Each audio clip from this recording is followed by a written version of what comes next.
मेरे पति को गुजर जाने के बाद घर पर हम अकेले रह गए थे। मैं और मेरा बेटा ही था। इसके बाद क्या कुछ हुआ, आइए आपको बतादा कहानी में सब कुछ पूरा कुछ छुपाई नहीं, सभी बता दे हैं। आज ये कहानी मेरे और मेरे बेटे के बीच में है, पूरी जरूर सुनना, आपके भी पैरों तले से जमीन खिसक जाए। हेलो दोस्तों, स्वागत है। हमारे चैनल शुरू करते हैं। माँ और बेटे की दिल छू जाने वाली कहानी। गांव के एक छोटे से घर में नीलम और उसका बेटा कुणाल रहते थे। नीलम विधवा थी और पूरे घर का भार उसके कंधों पर था। उसने खेतों में काम करके और दूसरों के घरों में बर्तन मांज कर कुणाल को पढ़ाया। नीलम का सपना था कि उसका बेटा बड़ा होकर एक अच्छा इंसान बने और उसे गर्व महसूस कराए। कुणाल पढ़ाई में होशियार था, लेकिन कभी कभी उसे अपनी माँ की मेहनत देखकर दुख होता।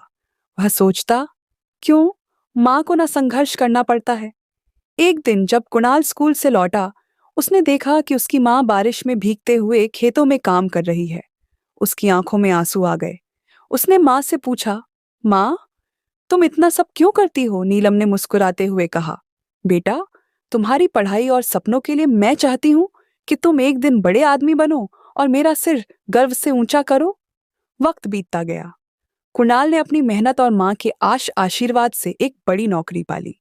उसने शहर में एक अच्छा घर खरीदा और माँ को अपने साथ ले जाने का फैसला किया। जब वह माँ को गांव से ले जाने आया तो अनीता ने कहा, मुझे यहीं रहना अच्छा लगता है, यह घर मेरी यादों से भरा है। कुणाल ने माँ को मनाया और उन्हें शहर ले गया। वहां उसने माँ के लिए एक अलग कमरा बनाया और उन्हें आराम से रहने दिया। परंतु नीलम का मन वहां नहीं लगा। एक दिन उसने कुणाल से कहा, बेटा, तुम्हारी माँ का असली सुख तो उसी छोटे से घर में है जहां मैंने तुम्हारे साथ हर खुशी और गम बिताया। कुंडल ने माँ की बात समझी और उन्हें वापस गांव ले आया। उसने गांव में ही एक अच्छा स्कूल और अस्पताल बनवाया ताकि वहां के बच्चों और बुजुर्गों को फायदा हो। कुणाल और अनीता ने फिर से अपने पुराने घर में खुशी खुशी जीवन बिताना शुरू कर दिया। इस कहानी से हमें यह सीख मिलती है कि माँ की ममता और त्याग का कोई मोल नहीं होता।